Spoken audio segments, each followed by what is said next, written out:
healthcare is evolving in dramatic ways.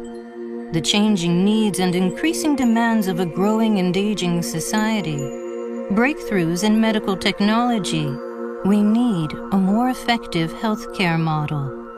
Diagnostics are at the foundation of the rapidly transforming landscape of patient care.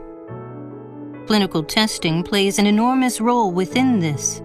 During this time of change, we at Sysmex are facing the challenges of clinical diagnostics armed with unique technologies. Technology that automatically identifies cell abnormalities with high precision. And highly sensitive protein testing to speed up the process of diagnosis. Technology that detects and analyzes even the smallest gene mutations. These advances help select the most appropriate treatment for each patient. Cells, protein, genes. Concentrating our efforts in advancing these three major elements, new technologies have been made possible in ways only Sysmex could have achieved. By integrating analyses of cells, proteins, and genes, we can identify signs of disease that would not be otherwise evident. In this way, we are pushing the limits of patient-specific medical testing and diagnostics. We firmly believe that technology, as it is evolving in the field of medical testing and diagnostics, will change healthcare as we know it. That is why we never stop looking forward. In the pursuit of new value in testing, we create innovative technologies.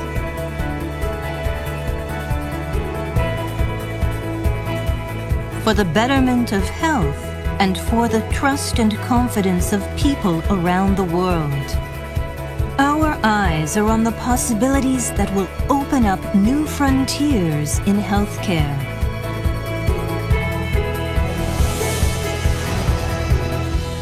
Lighting the way with diagnostics. Sysmex.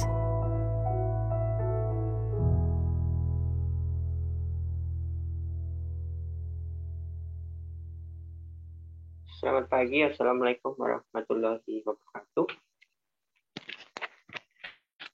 Alhamdulillah, puji syukur kehadirat Allah Subhanahu wa Ta'ala sehingga pagi ini kita bisa bertemu semuanya pada acara webinar Perhimpunan Dokter Paru Indonesia yang disupport oleh PT Sysmex.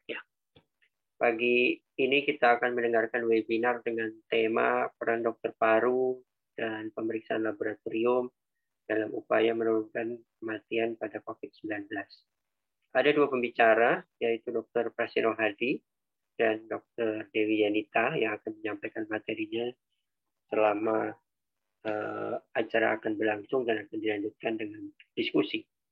Dan sebelum memulai acara, akan ada sambutan dari PDPI dan saya sendiri sebagai perwakilannya akan memberikan sambutan kata pembukaan. Assalamualaikum warahmatullahi wabarakatuh.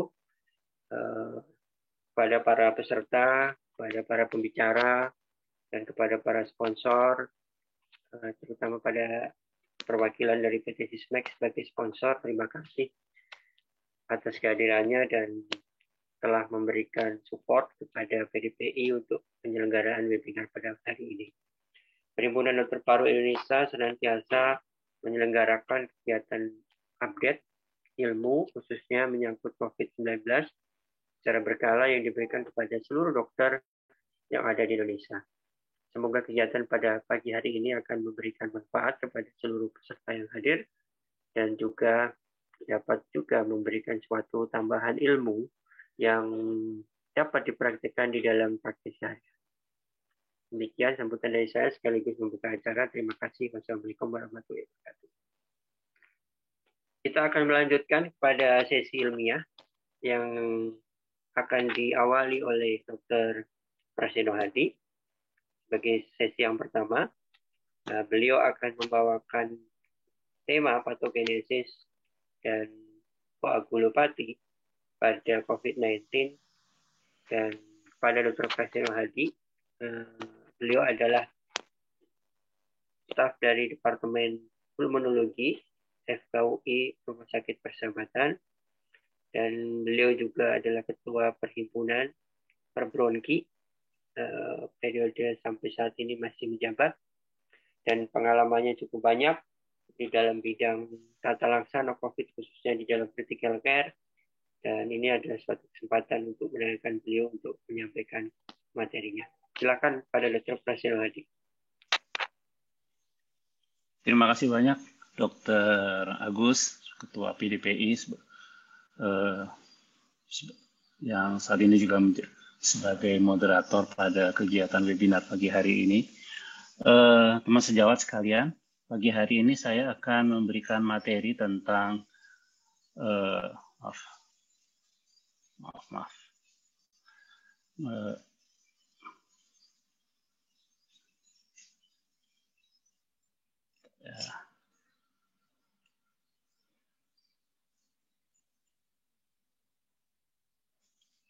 pagi hari ini saya akan memberikan materi tentang peran patogenesis dan koagulopati yang berkaitan dengan COVID-19. Jadi kita ketahui bahwa COVID-19 saat ini masih menjadi masalah, ya.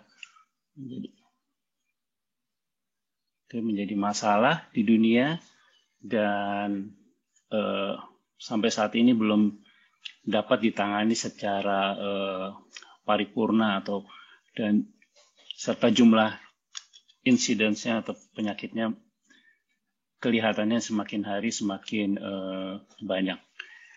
Jadi bahwa penyakit ini masih merupakan suatu penyakit yang menjadi perhatian dunia, ya, dan penyebarannya cukup banyak serta menyebabkan kematian yang cukup tinggi. Dan kebanyakan pasien datang dengan keluhan respirasi seperti sesak napas, batuk, ya, mungkin nyeri dada, disertai dengan beberapa gejala lain yang mungkin tidak berkaitan dengan respirasi. Karena kita tahu bahwa penyakit ini atau virus ini ternyata tidak hanya mengenai atau menyerang sistem pernafasan atau sistem respirasi, tapi juga mengenai beberapa organ lain. Ya. Dan kita ketahui bahwa kebanyakan kasus ini, ya, itu menimpa atau menginfeksi orang-orang yang dengan kebanyakan dengan komorbid, ya.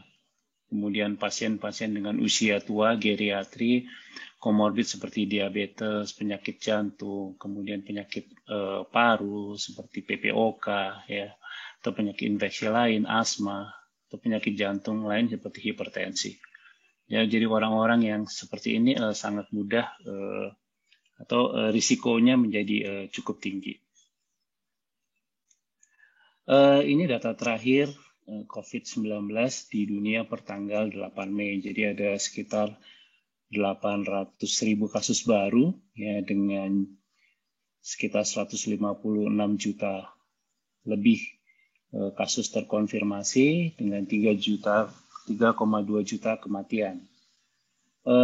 Kita ketahui bahwa program imunisasi atau vaksinasi sudah dimulai beberapa waktu yang lalu, dan sudah sekitar 1,1 miliar, ya, dosis diberikan kepada di seluruh dunia.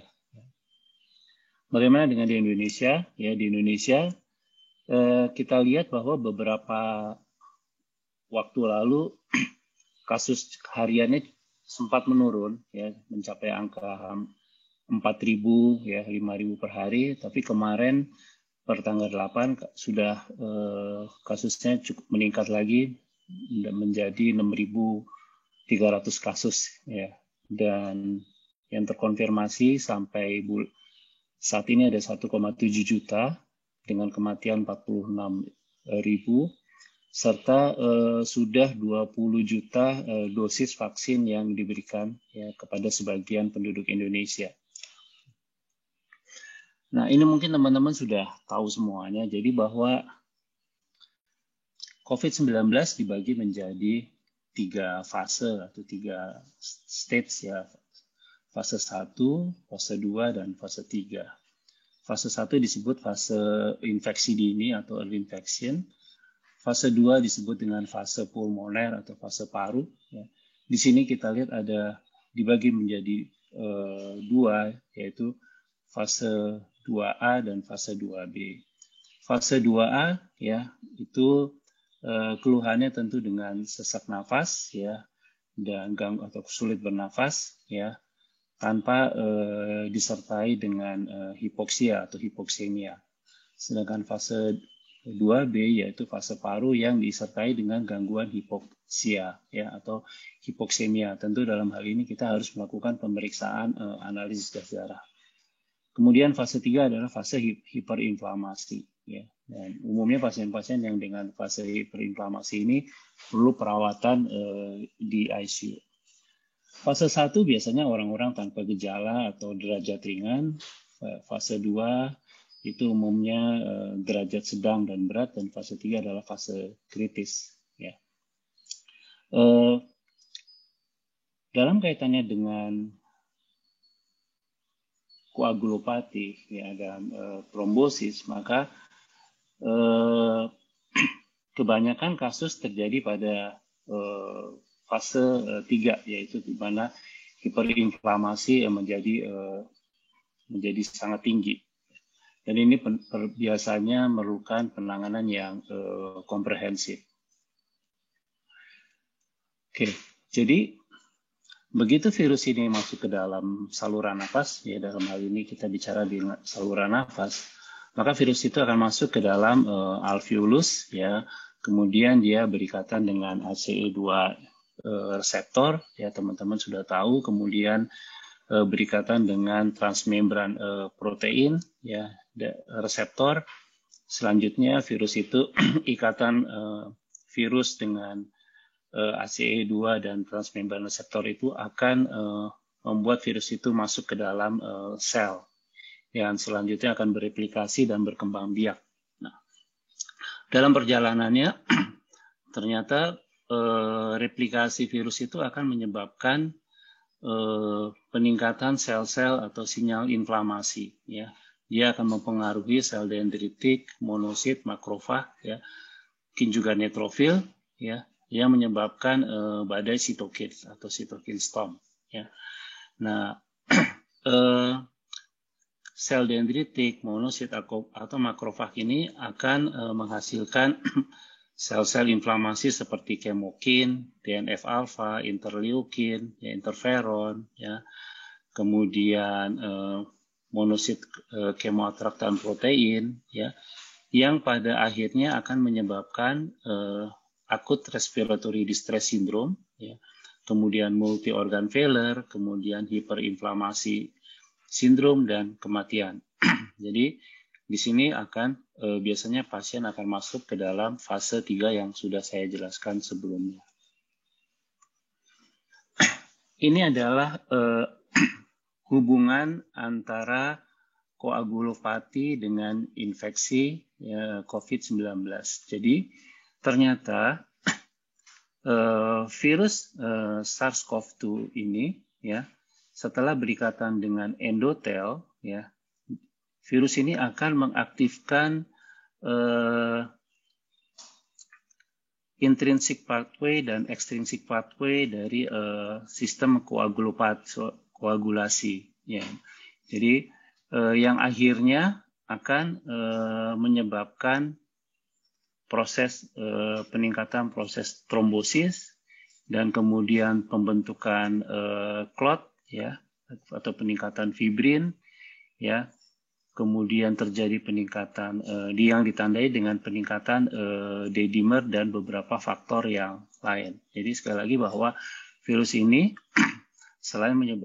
setelah menginfeksi endotel, dia akan mengaktifkan faktor-faktor intrinsik dan faktor-faktor ekstrinsik ya, dari sistem koagulasi ya, yang akhirnya akan menyebabkan trombosis dan pembentukan clot atau bekuan di pembuluh darah. Nah, jadi sekali lagi, nah apa yang terjadi di dalam alveolus ya? Jadi ini ringkasan saja. Jadi setelah virus ini masuk ke dalam saluran nafas ya di fase infeksi ini, kemudian virus ini di dalam alveolus akan berikatan dengan ACE2 di endotel alveolus. Dia akan mengaktifkan neutrofil, kemudian akan mengaktifkan alveolar makrofag, ya, dan selanjutnya akan menghasilkan sel-sel inflamasi. Ya. Sel-sel inflamasi ini selanjutnya akan menyebabkan badai sitokin. Ya, yang selanjutnya akan menyebabkan tadi ARDS, kemudian multi organ failure ya sini, kemudian menyebabkan hiperinflamasi yang hebat dan akhirnya bisa menyebabkan kematian. Di dalam alveolus ya, badai sitokansom atau proses inflamasi ini akan menghasilkan platelet, kemudian akan menyebabkan pembentukan mikrotrombus, ya. Nah, akibatnya akan terbentuk fibrin, sehingga pada akhirnya alveolus ini akan menjadi rusak atau kaku. Selain itu, neutrofil ya, yang terjadi yang ada di dalam alveolus juga bisa keluar ya, dari alveolus masuk ke ruang interstisial. Dia akan membentuk fibrin ya, atau mikrotrombus di dalam vaskuler, di dalam pembuluh darah. Nah, yang selanjutnya akan terbentuk trombus ya, mikrotrombus yang kecil-kecil. Nah, ini adalah bagan kompleks bagaimana SARS-CoV-2 bisa menyebabkan hiperfibrinolisis, kemudian cedera paru, kemudian cedera hepat, cedera ginjal, ya, yang menyebabkan multi organ failure. Nah, dan ini bisa kita nilai dengan salah satu contohnya adalah peningkatan D-dimer. Ya. Jadi virus ini setelah berikatan dengan epitel menyebabkan kerusakan endotel, ya, menyebabkan gangguan ventilasi, ya, kemudian menyebabkan kerusakan di beberapa organ, ya, akibatnya terbentuk fibrin, ya, dan udem. Selain itu, inflamasi akan menyebabkan dihasilkannya leukosit, ya, meningkatkan sitokin, meningkatkan proses fibrinolisis, ya, dan akhirnya terjadi peningkatan D-dimer. Ya. Tentu hal ini akan diperberat dengan kondisi komorbid, ya, dipengaruhi juga oleh usia, kemudian jenis kelamin, ya, komorbid seperti hipertensi, diabetes, penyakit paru yang kronik. Selain dari virus infeksi virus, tentu kebanyakan kalau kita lihat pasien juga akan mengalami infeksi sekunder, ya, infeksi sekunder oleh bakteri. Nah, dalam perjalanan penyakitnya pasien akan terjadi penurunan sistem imun yang akibatnya mudah terinfeksi bakteri yang akibatnya akan memperberat kondisi pasien. Nah, ini adalah proses koagulopati ya, yang terjadi baik di alveolus maupun di pembuluh darah atau di kapiler ya, yang ada di luar alveolus. Jadi kita bisa lihat di sini ya, kalau kita merawat pasien COVID-19, pasien umumnya datang dengan sesak nafas. Jadi di sini akan terjadi gangguan difusi yang hebat. Nah, ini kita lihat di sini dari gambaran patologi anatomik, ya, tampak gambaran mikrotrombi ya di dalam alveolus, ya. Kemudian ini juga di dalam paru, di dalam kelenjar inflamasi dari kelenjar getah bening, ya. Kemudian ini kita lihat di sini parunya, ya, menjadi sembab. Ini saya akan tampilkan beberapa data di Rumah Sakit Persahabatan, ya. Pasien kami saat ini sudah merawat sekitar lebih dari 3.000 pasien, ya, dengan berbagai derajat, mulai derajat ringan, sedang, berat, dan kritis. Teman sejawat bisa lihat di sini bahwa semakin berat derajat COVID-19-nya, maka kematiannya akan semakin tinggi. Ya. Kita lihat di sini ada 1.200 lebih kasus dengan derajat kritis, kematiannya mencapai 570 lebih. Ya. Jadi derajat berat, ya, kematiannya ada 65 dari 900 pasien, yang sedang ada 571 pasien, yang dengan kematian 16. Jadi kita sekali lagi bahwa semakin berat derajat COVID-19-nya, maka kematiannya akan semakin tinggi. Ya. Penyebab kematian di Rumah Sakit Persahabatan, gagal nafas, ya, ada 45%, kemudian gagal nafas disertai dengan gangguan atau cedera miokard, ya, atau sepsis, itu ada 51%, ya. Kemudian cedera di miokard, ya, ada 2,2%, dan yang lainnya ada 0,7%. Ya, jadi sebagian besar kematian yang terjadi akibat gangguan pernapasan kombinasi dengan kelainan jantung. Komorbid yang COVID-19 yang kami rawat di Rumah Sakit Persahabatan paling banyak adalah hipertensi, diabetes mellitus, kemudian pasien-pasien dengan obstetri, geriatri, ya, kemudian kardiovaskuler. Ya. Nah, jadi yang paling banyak adalah hipertensi, diabetes mellitus. Ini adalah data pasien-pasien COVID-19 yang mengalami hiperkoagulasi sampai April 2021. Jadi ada sekitar 2.077 pasien yang mengalami hiperkoagulopati, ya. Dan rata D-dimernya sekitar 3.800. Kita tahu nilai D-dimer normal di bawah 500. Ini pasiennya rata-rata mencapai 3.700, ya. Kemudian tabel di bawah bisa teman-teman lihat derajat koagulopati, ya, dikaitkan dengan COVID yang ringan, sedang, berat, dan kritis. Kita lihat di sini bahwa pasien dengan COVID-19 plus koagulopati, ya, yang semakin berat derajat COVID-nya, ya, maka jumlah pasiennya semakin banyak dan yang meninggal juga semakin banyak. Ya, jadi pada pasien yang kritis umumnya mengalami koagulopati dan yang meninggal mencapai hampir 50%. Sedangkan yang tanpa koagulopati, ya, sini kita lihat pasien yang kritis ada 89, angka kematiannya tentu lebih rendah dibandingkan yang mengalami koagulopati. Ya. Ini data pasien yang menggunakan antikoagulan dan tidak menggunakan antikoagulan. Kami menggunakan obat antikoagulan seperti heparin, enoxaparin, dan fondaparinux, ya. Teman-teman bisa lihat di sini.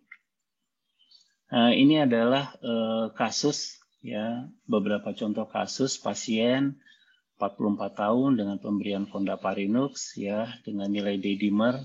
Ya. Ya, kita lihat di sini bahwa meskipun diberikan antikoagulan, ternyata proses inflamasi kadang-kadang tidak bisa dibendung. Ya, jadi pasien biasanya meninggal karena proses inflamasinya meskipun sudah diberikan antikoagulan. Ini juga pasien 39 tahun diberikan heparin, ya. Ya, D-dimernya menurun, ya, dengan gambaran paru seperti teman-teman bisa lihat di sini. Ini juga pasien yang mendapat enoxaparin, ya, pasien 51 tahun, ya, D-dimernya sempat meningkat kemudian menurun kembali. Jadi kita bisa lihat di sini bahwa proses inflamasi kadang-kadang sulit dibendung ya, meskipun dengan pemberian antivirus maupun pemberian antikoagulan. Nah, pada pasien dengan COVID-19 biasanya terjadi peningkatan leukosit ya, kemudian neutrophil count ya, meskipun pada cukup banyak kasus dengan penurunan leukosit ya, biasanya pada pasien-pasien yang ringan. Kemudian ada penurunan limfosit, penurunan platelet, ya, trombosit, penurunan eosinofil, penurunan T-cell, B-cell, dan NK cell.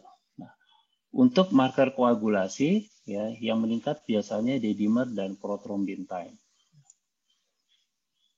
Nah, apa peran peningkatan D-dimer terhadap pembentukan fibrin ya, di beberapa organ? Jadi, kalau kita menemukan peningkatan D-dimer, ya, maka biasanya pada organ paru kita bisa nilai dengan terjadi peningkatan frekuensi nafas, pasiennya sesak nafas, kemudian pasien biasanya mempunyai penyakit kronik, paru yang kronik, penurunan saturasi oksigen perifer, gangguan ventilasi, kemudian terjadi perubahan KEP65, ya. Kemudian ada ARDS. Ya. Untuk imun biasanya disertai peningkatan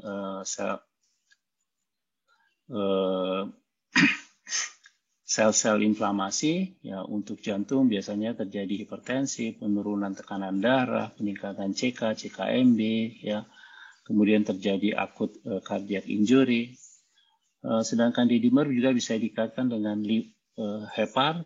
Ya. Biasanya dikaitkan dengan peningkatan bilirubin, peningkatan SPT, ya. Ya, demikian juga dengan darah, ya, teman-teman bisa lihat di sini. Dengan pankreas biasanya D-dimer berkaitan dengan diabetes atau peningkatan glukosa.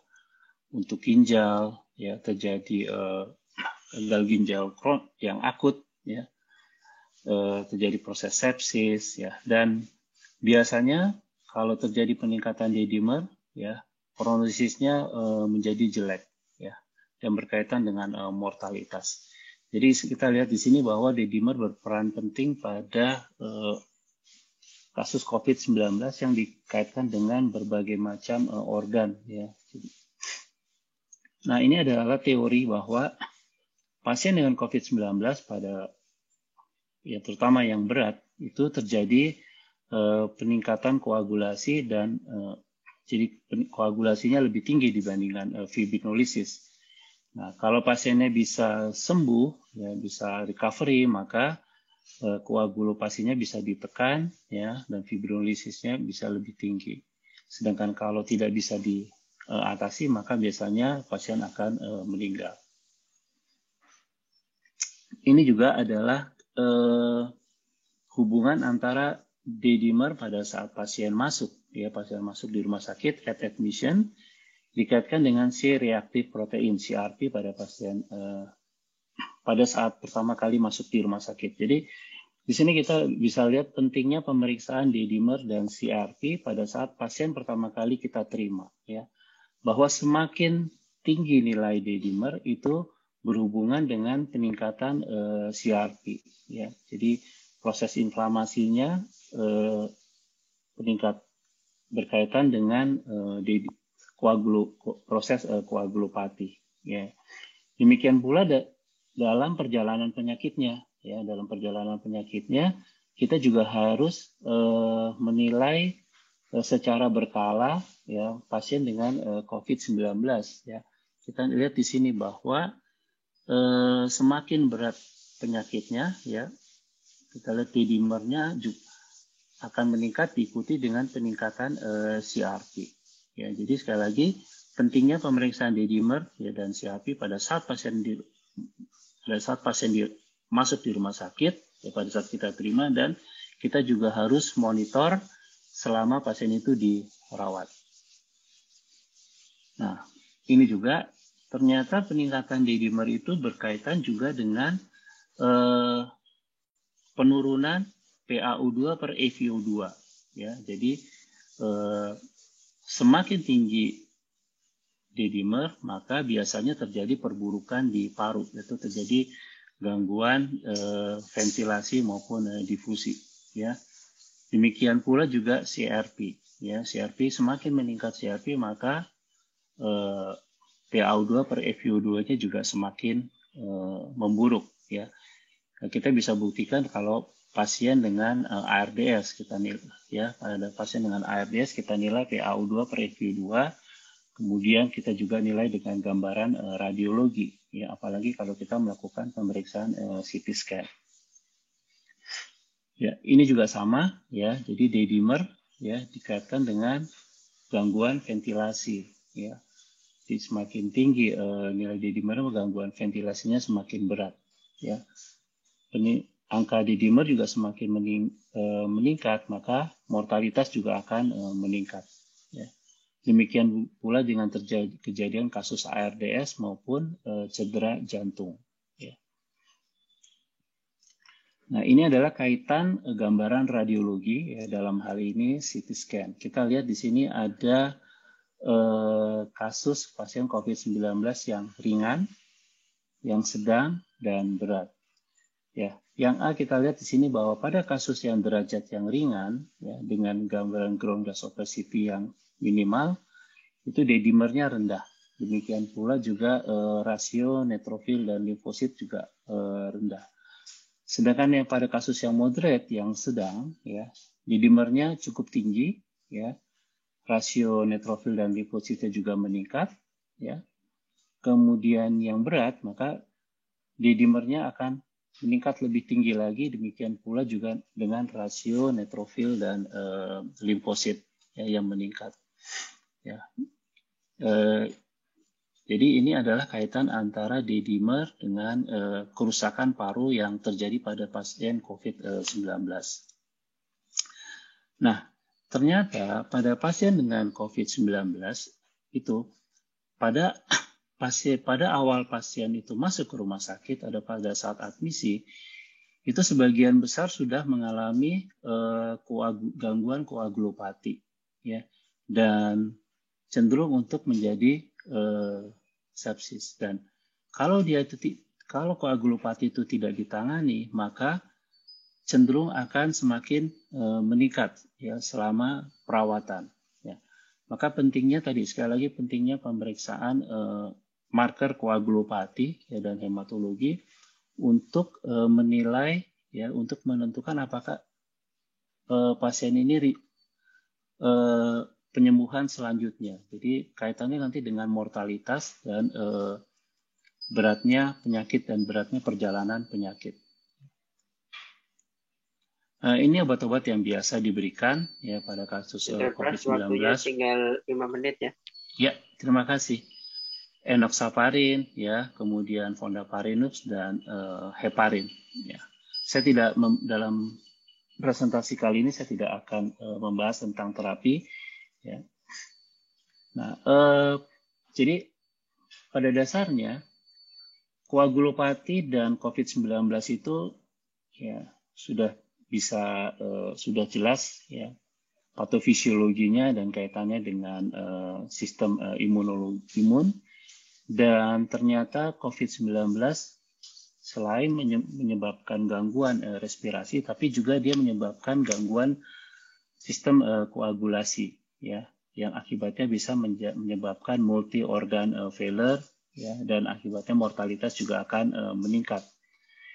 Dan kalau kita mengetahui atau memeriksa dengan cepat, ya, pemeriksa biomarker, ya, marker untuk koagulopati dan hematologi, maka kita bisa langsung memberikan terapi, ya, terapi pemberian antikoagulan baik sebagai profilaksis maupun sebagai treatment, ya. Dan sebagai dokter paru, ya, dalam hal ini garda terdepan dari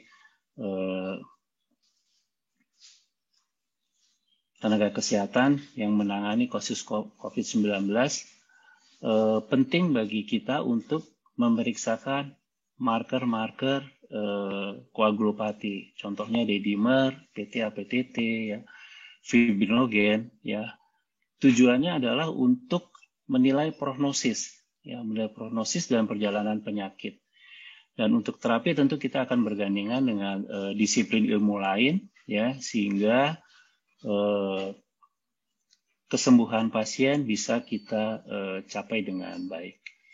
Demikian yang bisa saya berikan, Dr. Agus. Terima kasih atas perhatian teman sejawat sekalian. Wassalamualaikum warahmatullahi wabarakatuh. Waalaikumsalam warahmatullahi wabarakatuh. Terima kasih kepada Dr. Prasidno Hadi yang sudah menyampaikan materi yang pertama. Kita akan lanjut kepada pembicara yang kedua, Dr. Dewi Yanita, spesialis patologi klinik.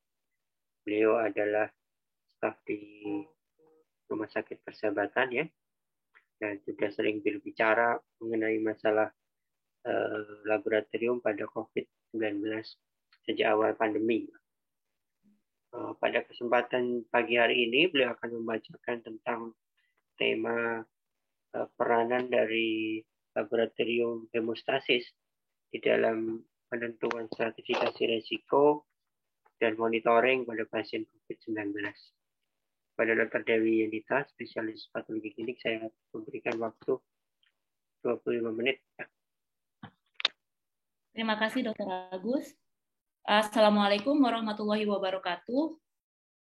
Kepada yang terhormat Ketua Perhimpunan Dokter Paru Indonesia, Dr. Agus sendiri, yang terhormat Dr. Pras, sebelumnya saya ingin mengucapkan terima kasih kepada PDPI dan Sismex yang sudah mengajak saya untuk berdiskusi pada pagi hari ini. Sebenarnya tugas saya ini lebih mudah karena sebagian besar sudah dipresentasikan oleh Dr. Pras tadi, jadi saya mungkin lebih cepat kali presentasinya ya, Dok. Oke. Hari ini adalah outline yang akan saya sampaikan. Yang pertama adalah patogenesis. Tadi sudah dijelaskan oleh Dr. Pras sebagian besar. Saya mungkin hanya menambahkan sedikit. Kemudian parameter-parameter hemostasis dan sedikit kasus yang kami temui. Untuk patogenesis, ini tadi sudah dijelaskan oleh Dr. Pras, di mana virus SARS-CoV-2 itu akan berikatan pada ACE reseptor di alveoli itu melalui spike protein. Yang ingin saya sedikit sampaikan bahwa spike protein itu sebenarnya ada dua bagian, yaitu S1 dan S2 domain. Kalau bisa dilihat di sini, maka S2 domainnya itu ada di yang menempel pada virus, sedangkan S1-nya itulah yang akan berikatan dengan ACE2 reseptor di host. Jadi sebenarnya tidak semua S1 yang berikatan dengan ACE2 reseptor, tapi hanya satu bagian kecil yang disebut dengan RBD, yaitu reseptor binding domain. Jadi si RBD ini sebenarnya letaknya tersembunyi, sehingga oleh karena itu tadi dia membutuhkan bantuan dari protease yang ada di alveoli untuk dapat mengalami perubahan konformasi. Dengan perubahan konformasi, maka RBD-nya dapat berikatan dengan ACE2 reseptor. Jadi setelah virus tersebut berikatan dengan ACE2 reseptor, maka terjadilah proses-proses inflamasi. Virusnya masuk ke dalam endotel, kemudian terjadilah peningkatan sitokin karena disebabkan endotel tersebut mati. Jadi terjadi peningkatan sitokin yang tadi sudah dijelaskan oleh Dr. Pras, ada interleukin 1, interleukin 6, TNF-alpha dan sebagainya. Sitokin ini akan menarik neutrofil. Neutrofil akan masuk ke dalam alveoli, menyebabkan terjadinya NET, yaitu neutrophil extracellular traps. NET ini akan menyebabkan terjadinya eksudat pada alveoli. Eksudat inilah yang akan membentuk deposit fibrin, sehingga terjadilah yang namanya gangguan difusi pada alveoli karena ada deposit fibrin yang di endotel alveoli. Oleh karena itulah pasien mengalami susah napas karena gangguan difusi tersebut. Secara lebih mikro lagi, maka tadi setelah virus berikatan dengan ACE2 reseptor, maka ACE mengalami downregulasi. Akibat dari downregulasi dari ACE2 tersebut, maka terjadilah peningkatan angiotensin 2. Angiotensin 2 akan menyebabkan peningkatan tisu faktor. Inilah yang menyebabkan, seperti kita ketahui, tisu faktor akan mengaktifasi faktor intrinsik. Sehingga terjadilah mulailah terjadilah kaskade koagulasi pada alveoli. Selain itu, karena downregulasi dari ACE2, maka terjadi penurunan angiotensin 1,7. Angiotensin 1,7 ini berfungsi untuk meningkatkan nitrik oksid. Meningkatkan nitrik oksid pada platelet sebenarnya. Karena angiotensin 1,7-nya menurun, maka nitrik oksid di plateletnya itu menurun. Sehingga terjadilah aktivasi platelet. Karena fungsi nitrik oksid di platelet adalah untuk menghambat aktivasi platelet. Aktivasi platelet akan menyebabkan platelet tersebut mudah teragregasi dan menempel pada endotel, sehingga terjadi aktivasi lagi dari faktor ekstrinsik koagulasi. Jadi double-double nih aktivasi faktor koagulasinya, mulai dari faktor intrinsik maupun dari faktor ekstrinsik. Ini hampir sama, jadi kerusakan endotel tersebut, mohon maaf ini siapa yang tahu. Jadi kerusakan endotel akan menyebabkan endotel tersebut mengeluarkan sitokin, interleukin 1 dan TNF-alfa. Interleukin 1 akan merangsang endotel untuk meningkatkan ekspresi von Willebrand faktor. Seperti kita ketahui, von Willebrand faktor itu akan berikatan dengan glikoprotein pada trombosit, sehingga terjadilah aktivasi trombosit. Aktivasi trombosit sekali lagi akan menyebabkan aktivasi dari faktor koagulasi internal. Kemudian tisu faktor juga meningkat, terjadilah aktivasi faktor koagulasi internal, sehingga terjadilah yang namanya koagulasi di alveoli. Ini tadi sudah dijelaskan juga bahwa interleukin itu juga akan menarik monosit ke dalam alveoli, sehingga monosit itu juga mengekspresikan tisu faktor. Itu seperti lingkaran setan, jadi dia menyebabkan koagulasi pada alveoli. Nah, ini koagulasi pada daerah pulmonari menyebabkan terjadinya fibrin, tumpukan deposit dari fibrin dan agregasi trombosit, sehingga tubuh merespon dengan mengaktifasi plasminogen, merubah plasminogen menjadi plasmin dan berusaha menguraikan deposisi fibrin tersebut, sehingga terbentuklah yang namanya D-dimer dan faktor fibrin degradation product lainnya. Nah, ini secara kaskade saja, sebenarnya hampir sama dengan saya jelaskan tadi. Apa saja sih parameter hemostasis? Itu sebenarnya parameter hemostasis banyak.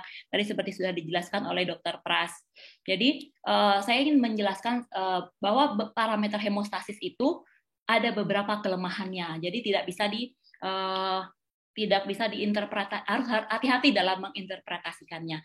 Yang pertama, hitung trombosit. Jadi hitung trombosit itu banyak penyebab lain trombositopenia. Jadi infeksi virus sendiri sudah menyebabkan supresi sumsum tulang sehingga terjadi trombositopenia. Jadi oleh karena itu trombositopenia tidak dapat digunakan sebagai untuk menilai risiko trombosis, untuk menilai screening tromboemboli, tapi dia dapat digunakan untuk menegakkan diagnosis DIC dan deteksi heparin induced thrombocytopenia.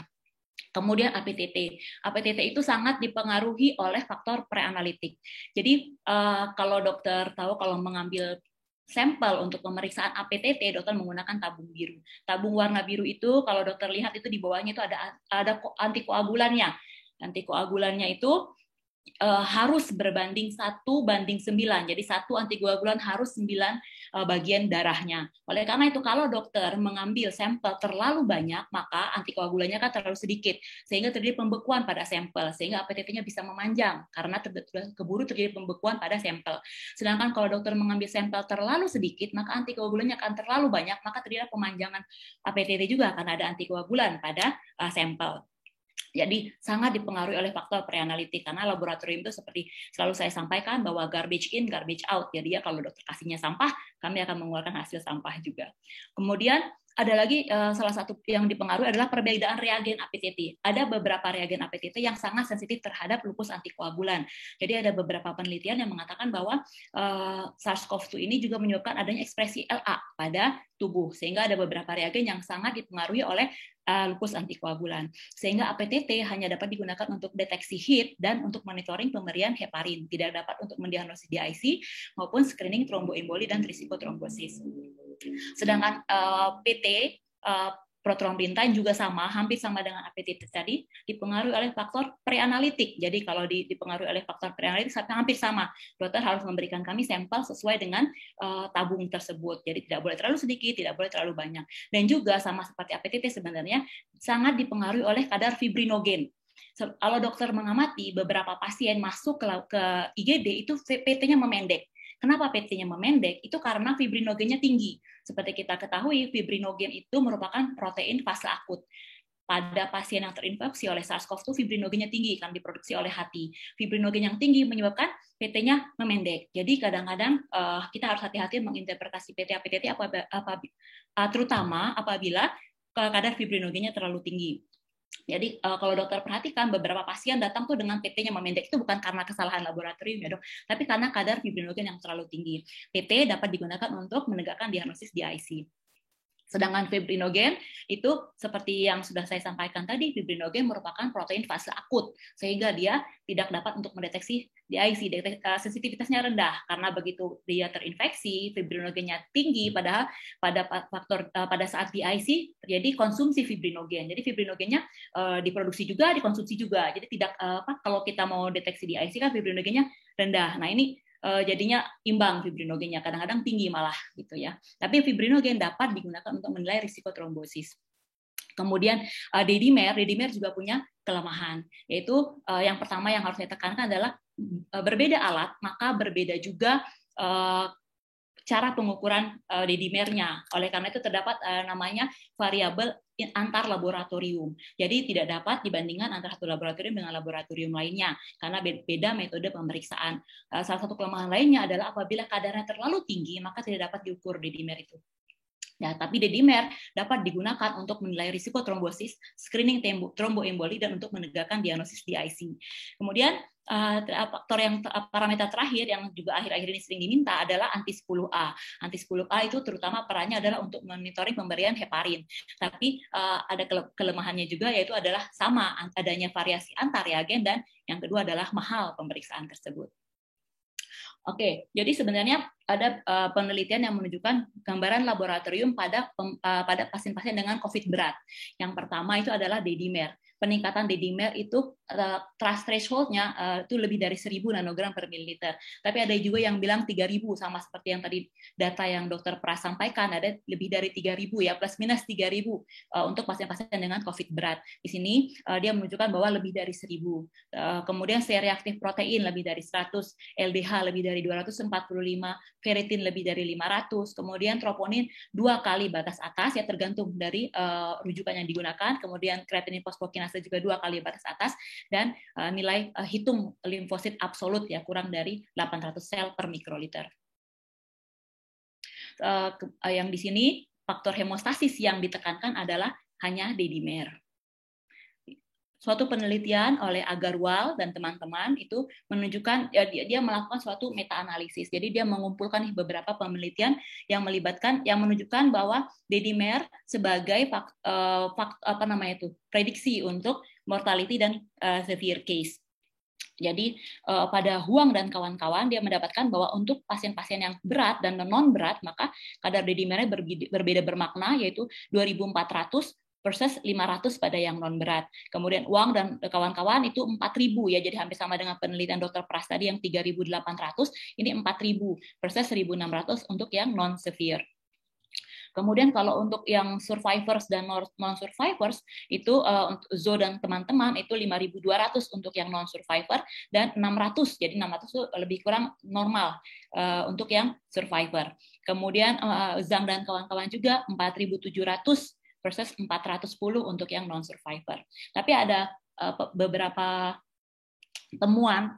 Jadi menurut Zo dan teman-teman untuk dedimer yang lebih dari 1.000 maka 80%-nya itu non-survivors. Sedangkan untuk Zhang dan teman-teman dia mengatakan bahwa dedimernya 2.000 itu pada saat masuk itu sensitivitasnya 92% dan spesifitasnya 83% untuk memprediksi kematian. Jadi ini beberapa penelitian-penelitian yang berkaitan dengan dedimer. Kemudian ada suatu penelitian yang meneliti semua faktor-faktor koagulasi yang khas untuk COVID-19. Jadi yang sedikit berbeda antara COVID koagulopati dengan DIC yaitu adalah pada COVID koagulopati itu tadi peningkatan fibrinogen. Kalau seandainya DIC, kita kan tahu kalau fibrinogen itu rendah pada DIC. Kemudian PTA-PTT-nya itu normal atau hanya memanjang tapi sedikit. Ini tadi seperti yang sudah saya sampaikan bahwa fibrinogen itu merupakan protein fase akut, oleh karena itu dia makanya meningkat. Sedangkan PTA-PTT sangat dipengaruhi oleh kadar fibrinogen. Jadi kadar fibrinogennya tinggi, maka dia PTA-PTT-nya akan memendek. Jadi yang sebenarnya harusnya memanjang, maka dia akan normal palsu gitu. Kemudian ada satu lagi yang agak aneh, itu adalah faktor 8 itu meningkat. Padahal faktor 8 merupakan faktor koagulasi, harusnya terjadi konsumsi faktor 8, tapi faktor 8-nya meningkat. Kenapa? Karena faktor 8 juga merupakan protein fase akut, sehingga pada saat COVID koagulopati, faktor 8-nya justru malah meningkat. Ini perbedaan antara COVID koagulopati dengan DIC yang dapat perbedaannya yang dapat perbedaan bermakna adalah adanya trombositopenianya itu pada COVID koagulopati itu lebih sedikit, jadi tidak prominent, tidak menonjol dibandingkan dengan DIC. Hal ini juga disebabkan karena trombosit itu meningkat pada keadaan inflamasi atau infeksi, jadi terjadi trombositosis. Jadi meskipun dikonsumsi, dia juga diproduksi secara berlebihan. Kemudian PTA-PTT-nya itu, pemanjangan PTA-PTT itu ringan atau malah normal karena tadi yang saya sebutkan bahwa fibrinogennya tinggi sehingga PTA-PTT-nya bisa normal palsu. Kemudian didimernya, fibrinogennya perbedaannya kalau pada COVID koagulopati fibrinogennya meningkat, sedangkan pada DIC fibrinogennya rendah. Sedangkan didimernya meningkatnya lebih tinggi dibandingkan dengan DIC. Ini juga ada penelitian lain, dia membedakan antara COVID DIC dengan acute DIC dan chronic DIC, hampir sama. Jadi perbedaannya yang nyata adalah adanya fibrinogen yang tinggi dibandingkan dengan kalau DIC. Kalau DIC kan fibrinogennya rendah karena dikonsumsi. Sedangkan fibrinogen dan faktor 8 pada COVID DIC itu meningkat disebabkan karena dia merupakan protein fase akut. Oke, ini tadi yang ingin saya tekankan. Kenapa saya ingin menekankan hal ini? Karena kalau dokter memberikan terapi heparin, dokter kan mengontrolnya pakai APTT. Jadi kalau fibrinogen yang tinggi, maka APTT-nya itu seolah-olah rendah palsu. Jadi dokter harus hati-hati, jangan sampai karena dokter merasa APTT-nya masih normal ini, jadi dokter dosis heparinnya malah berlebihan gitu. Itu kenapa yang ingin saya tekankan pada PT-APTT yang normal atau normal palsu karena tingginya kadar fibrinogen. Ini beberapa perbandingan dari guideline ya. Jadi ini adalah guideline dari beberapa badan-badan besar yaitu dari ISTH, ASH dan CES tentang adanya COVID trombosis. Tapi hanya ISTH yang menyebutkan tentang parameter pemeriksaan laboratorium. Kalau yang soal terapi saya bukan wewenang saya untuk menjelaskan. Jadi pada ISTH itu dia memberikan suatu patokan pada saat pasien masuk, bila PT-nya memanjang, D-dimernya 3 kali batas atas, berarti kalau 3 kali batas atas itu lebih dari 1.500 karena batas atasnya ada 500, dan terjadi trombositopenia kurang dari 100 dan fibrinogen kurang dari 200, maka dicurigai adanya COVID trombosis. Tapi bila tidak ada, maka dilakukan monitoring terhadap PT, D-dimer dan fibrinogen. Dia memang tidak menyebutkan berapa waktu ya, berapa jarak antara monitoringnya itu, tetapi ada beberapa penelitian mengatakan tiap 48 jam. Tapi ini tergantung kondisi pasien ya, Dok ya. Jadi monitoringnya itu terutama adalah PT, D-dimer dan fibrinogen. Ini adalah suatu penelitian lain, dia melakukan meta-analisis. Jadi pada penelitian ini disebutkan bahwa hanya trombosit itu, jadi kadar trombosit yang rendah itu dapat terjadi karena aktivasi trombosit tadi yang saya sebutkan, bahwa trombosit teraktivasi, terjadi agregasi, terjadi penimpukan fibrin, kemudian adanya destruksi dari trombosit sendiri atau gangguan megakaryopoiesis karena infeksi virus. Infeksi virus itu menyebabkan penekanan pada sumsum tulang sehingga produksi trombosit itu terganggu. Jadi karena banyaknya penyebab trombositopenia, maka trombosit itu tidak berkaitan dengan outcome. Jadi hitung trombosit itu saat admisi itu tidak berkaitan dengan outcome. Makanya dia tidak berbeda bermakna.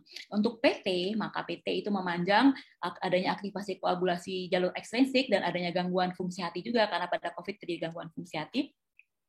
Jadi kalau ada peningkatan PT, maka adanya peningkatan risiko admisi ke ICU dan adanya risiko kematian dengan kadar P-nya yang bermakna.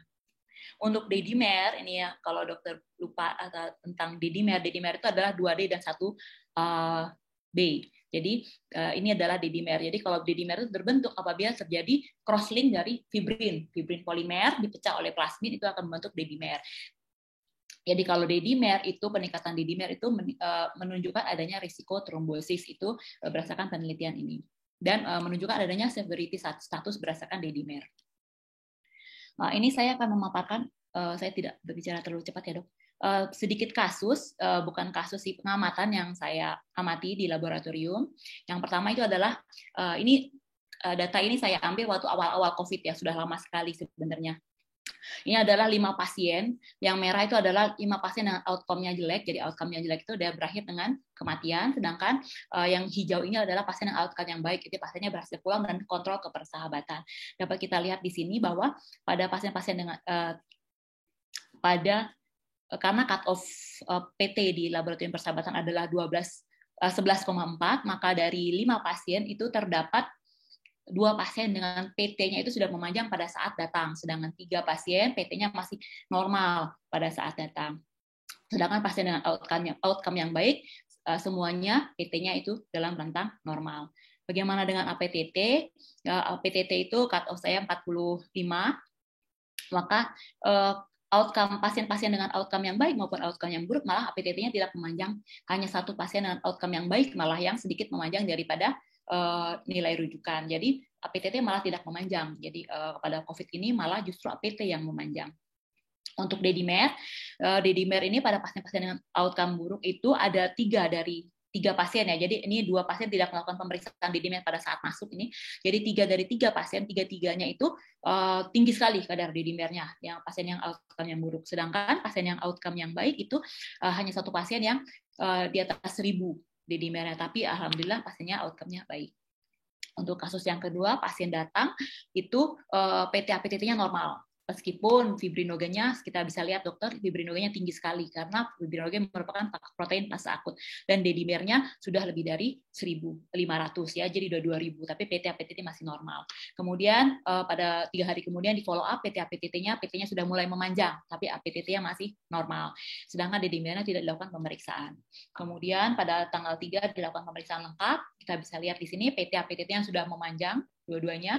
Kemudian fibrinogennya sudah mulai memang tinggi dari awal dan dedimernya sudah mulai tinggi sekali 13.450.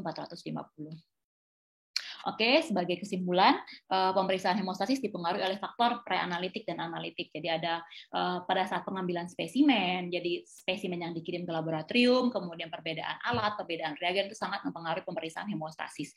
Kemudian perlunya pemeriksaan hemostasis saat masuk rumah sakit, Kenapa? Karena butuh baseline data sebelum mulai terapi, kemudian untuk mengetahui risiko trombosis dari awal, dan untuk memprediksi outcome.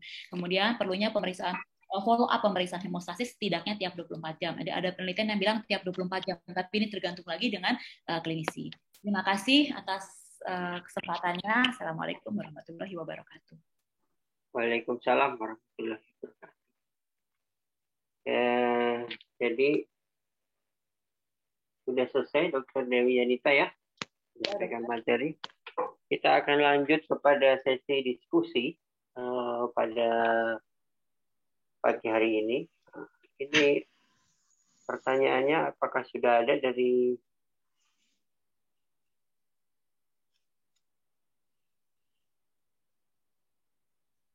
yang ingin bertanya?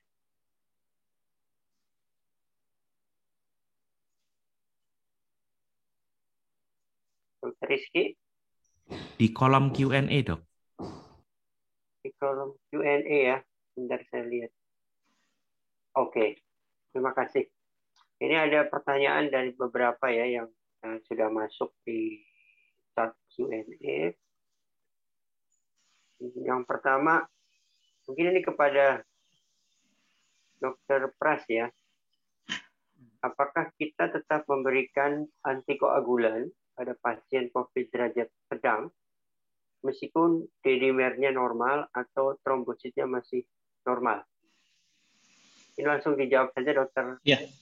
Terima kasih, Mas Agus. Jadi, kalau pasien dengan derajat sedang, kemudian tidak ada peningkatan dedimer, ya, ataupun trombositnya masih normal, memang jangan diberikan antikoagulan, karena kita tahu efek samping dari antikoagulan itu tentu bukannya hal yang positif, tapi negatif, bisa terjadi bleeding, apalagi ini pasien dalam kondisi masih normal. Jadi saran saya tidak diberikan antikoagulan.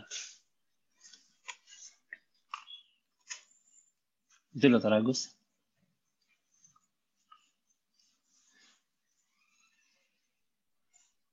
Ya, jadi cukup jelas ya. Kalau berikutnya kepada Dr. Dewi Yanita, ini pertanyaan kedua ya. apakah ada perbedaan D-dimer pada pasien obstetrik ya dengan COVID? Baik, terima kasih dokter atas pertanyaannya. Jadi memang betul, jadi pada pasien-pasien dengan kehamilan, kadar D-dimernya memang tinggi dari awalnya. Oleh karena kehamilan saja D-dimernya udah tinggi, apalagi D-dimer plus COVID tentu saja lebih tinggi daripada seharusnya. Jadi untuk pasien-pasien dengan kehamilan itu tergantung dengan trimester berapa, dok. Jadi makin tinggi trimesternya, makin tinggi kadar D-dimernya. Jadi kalau pada trimester pertama ada yang mengatakan cut off-nya itu adalah 700, sedangkan pada trimester yang kedua cut off-nya adalah 1.600, sedangkan pada trimester yang ketiga cut off-nya bisa sampai 2.000. Jadi memang pada pasien dengan kehamilan saja itu cut off D-dimernya sudah berbeda, apalagi D-dimer kehamilan plus COVID tentu saja kadarnya akan lebih tinggi, dok. Ya, terima kasih. Sama-sama, dokter. Cukup jelas ya jawabannya dari Dr. Dewi Yanita ya. Jadi memang berbeda untuk cut off pada ibu dengan kehamilan ya. Berikutnya pertanyaan ini kepada Dr. Pras kembali dari Dr. Azril Hasan. Untuk evaluasi terapi antikoagulan dalam jangka berapa hari? Pemeriksaan D-dimer pasien berat kritis, apakah perlu kita lanjutkan terapi oral antikoagulannya? Ya, baik, terima kasih Dr. Azril Hasan. Jadi idealnya setiap 24 jam diperiksakan kadar D-dimer ya. Tapi sekali lagi tergantung dari fasilitas tempat kita bekerja dan tentu nanti dikaitkan dengan pembiayaan. Jadi dan jangan lupa klinis pasien juga harus diperhatikan. Nah, jadi idealnya memang pemeriksaannya adalah setiap 24 jam.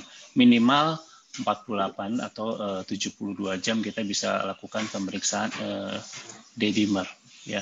Atau kita bisa juga selama pemberian obat antiviral. Kalau memang bersamaan dengan obat antiviral kita bisa cek ya pada saat kita akan evaluasi pemberian obat antivirus ya 5 hari atau mungkin 7 atau 10 hari ya, demikian. Apakah perlu pemberian oral antikoagulan?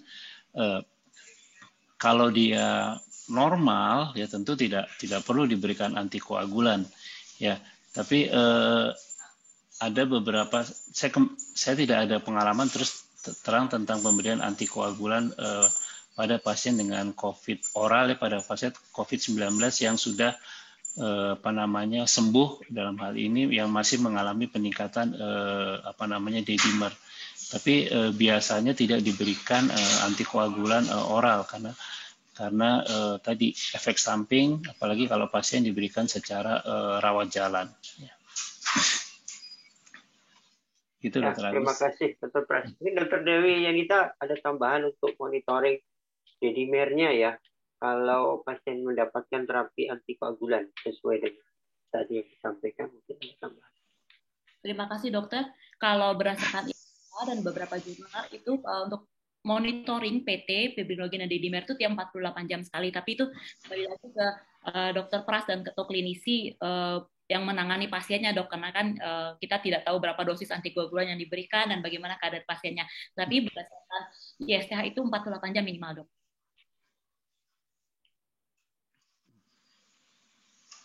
Ya, terima kasih Dr. Dewi Yanita. Dr. Agus kok miring? Halo? Dr. Agus miring. Iya, sebentar nih. Soalnya ada masalah dengan layar saya ini.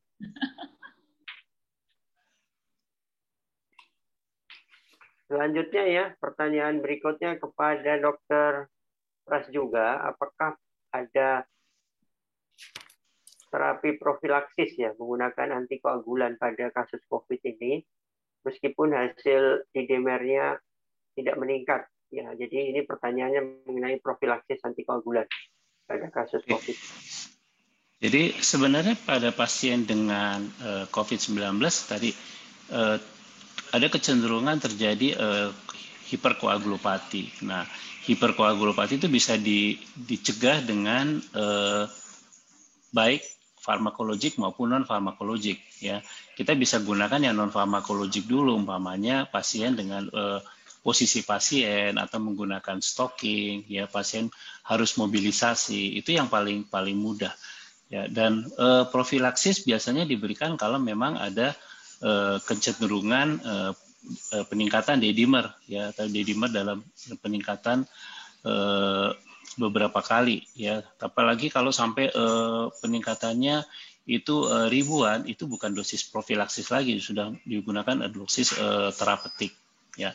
Itu yang bisa saya jawab. Kalau namanya D-dimernya normal ya, sebaiknya ya tidak perlu diberikan antikoagulan ya. Jadi kita bisa berikan secara non farmakologik dulu ya. Makanya tidak semua pasien dengan COVID yang dengan tanpa gangguan koagulopati ya itu diberikan antikoagulan profilaksis. Demikian Mas Agus. Ya, terima kasih. Nah, ini menarik nih tentang terapi.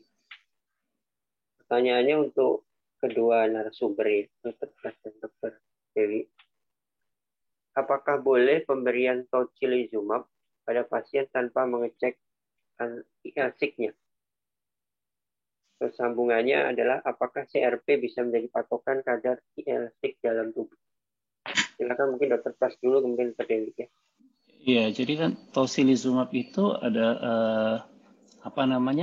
salah satu dari inhibitor dari IL-6. Jadi pengecekan ini menjadi hal yang penting. Artinya pemberiannya harus harus terkontrol ya. Jadi kita tidak bisa memberikan obat ini secara sembarangan atau semau kita saja tanpa kita mengetahui data dasarnya. Jadi pemeriksaan IL-6 menjadi sangat penting. Apalagi IL-6 adalah salah satu petanda inflamasi pada kasus COVID-19.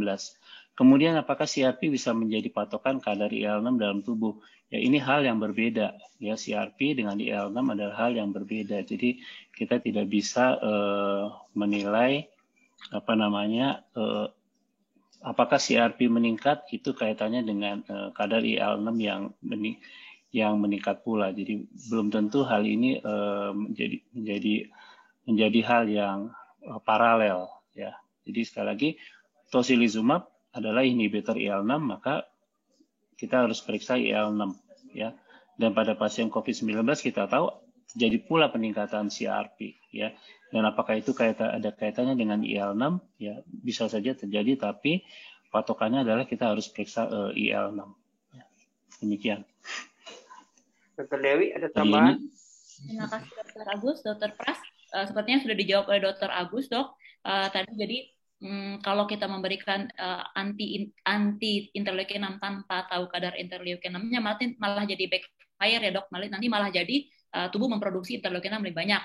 Jadi seperti itu. Tapi ada beberapa penelitian memang yang mengatakan bahwa CRP sama interleukin 6 itu sejalan. Jadi kadar CRP 40 itu sebanding dengan kadar interleukin 6 berapa gitu ya, Dok ya. Tapi memang kalau pengamatan saya di laboratorium tidak semua interleukin 6 yang tinggi itu CRP-nya tinggi. Jadi kita tidak bisa memakai patokan CRP kadar tertentu itu interleukin 6-nya tinggi gitu, Dok. Ya, jadi cukup jelas ya. Saling melengkapi yang disampaikan Dr. Pras sama Dr. Dewi Janita. Jadi kita juga tidak bisa mengasumsikan bahwa CRP yang tinggi otomatis IL-6-nya juga tinggi. Jadi kalau ada fasilitas tentu pemeriksaan dilakukan lebih baik. Ya, selanjutnya pertanyaannya banyak sekali ya.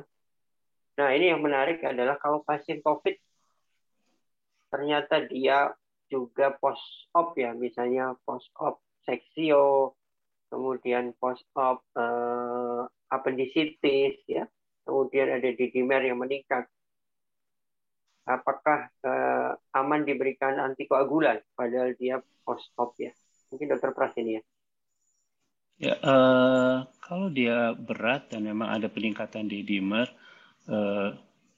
dan pasien memang ada riwayat pasca bedah, ya tentu pemberiannya harus hati-hati ya, karena ini dikaitkan dengan penyembuhan luka mungkin ya. Jadi selama pasien itu tidak ada tanda-tanda perdarahan apalagi dan kemungkinan tidak ada gangguan respirasi, tadi kita tahu bahwa D-dimer atau CRP itu berkaitan dengan perburukan dari tanda-tanda respirasi, kita harus hati-hati dalam penggunaan antikoagulan. Kalaupun mau diberikan, pengawasannya mesti ketat dan mungkin dosisnya bukan dosis terapi tapi dosis profilaksis. Ya. Demikian, Dr. Agus. Ya, terima kasih, Dr. Pras. Ya. Jadi memang pemberiannya harus diamati betul ya, hati-hati antara resiko dan manfaat yang diberikan kalau memang seperti ini. Ya, berikutnya Dr. Pras lagi ini menarik ya. Bagaimana patofisiologi untuk virus-virus strain yang baru yang saat ini memang sedang cukup ramai ya, dibahas dengan mutasi-mutasi yang terjadi yang sangat infeksius, keganasannya lebih dari strain yang lama. Apakah berbeda di dalam patofisiologi kerusakan yang terjadi? Silakan Dr. Pras. Baik, terima kasih Dr. Agus. Sampai tadi malam saya coba cari kaitan antara varian dengan gangguan koagulopati, tapi saya belum temukan jawabannya. Jadi apakah setiap varian itu mempunyai kaitan dengan koagulopati atau dengan perubahan dari biomarker koagulopati maupun biomarker dari hematologi. Jadi mohon maaf saya tidak bisa jawab di sini. Ya. Tapi secara umum memang COVID-19 itu menyebabkan proses inflamasi. Jadi proses inflamasi atau sitokin sel-sel inflamasi atau petanda-petanda inflamasinya itu yang nanti dikaitkan dengan marker-marker koagulopati. Ya. Demikian Dr. Agus. Ya, Dr. Dewi ada mungkin baca tentang bagaimana strain baru hubungannya dengan parameter laboratorium koagulopati ini. Terus terang belum dokter? Belum baca. Jadi ini memang hal yang baru ya, mengenai strain-strain yang mutasi ini tentunya karena baru ditemukan.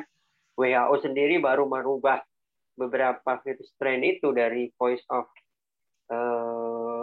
FOI ya, of interest menjadi FOC, voice of concern ya.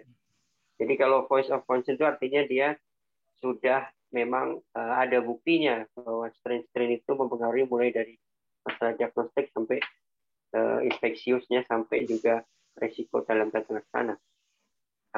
Tentu dalam sisi patofisiologi belum banyak yang melakukan kajian, jadi memang ini belum bisa dijawab pertanyaan dari dokter Suci kalau tidak salah ya. Ya, ini banyak sekali, jadi saya belum tentu bisa kasih ke para narasumber ya. Saya akan pilih-pilih yang sesuai. Ini kepada Dr. Dewi Yanita ya. Ya dok. Bahwa D-dimer yang meningkat mempunyai nilai klinis bila di angka 1000 atau lebih. Jika dalam pemeriksaan kita dapatkan 500 dan 1000, nanti juga Dr. Pras bisa tanya. Kira-kira apakah angka tersebut sudah menjadi parameter perlu dilakukan evaluasi di dalam terapinya, atau bisa juga tidak perlu diterapi? Nanti bisa Dr. Pras juga menambahkan. Sepertinya 500 sampai 1000 nih ditanya D-dimernya. Sepertinya untuk Dr. Pras itu dok, karena saya boleh.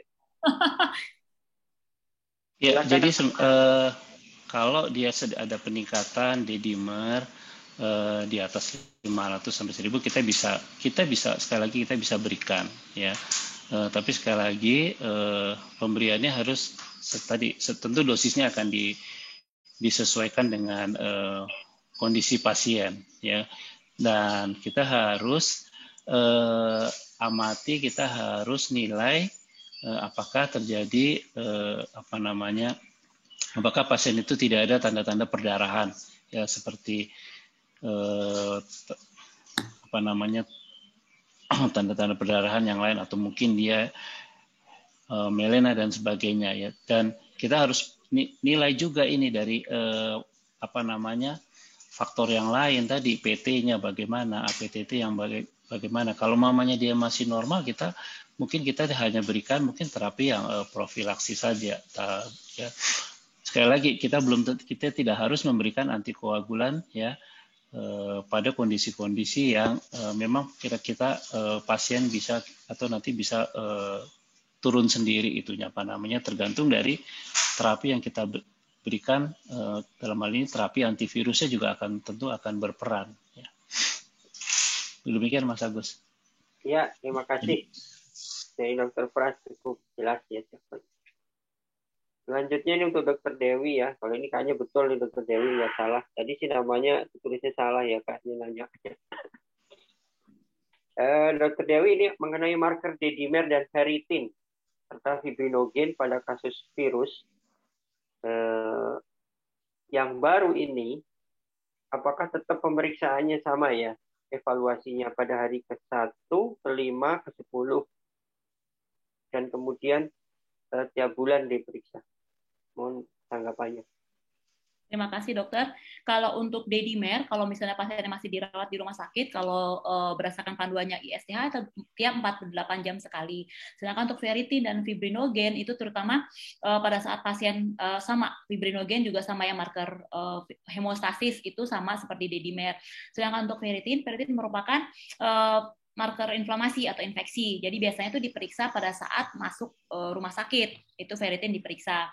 Kemudian pada saat pasien keluar dari rumah sakit, itu ferritin diperiksa lagi. Karena beberapa pasien memang setelah dia keluar dari rumah sakit pun ferritinnya tetap tinggi. Kalau saya perhatikan pasien-pasien yang follow up.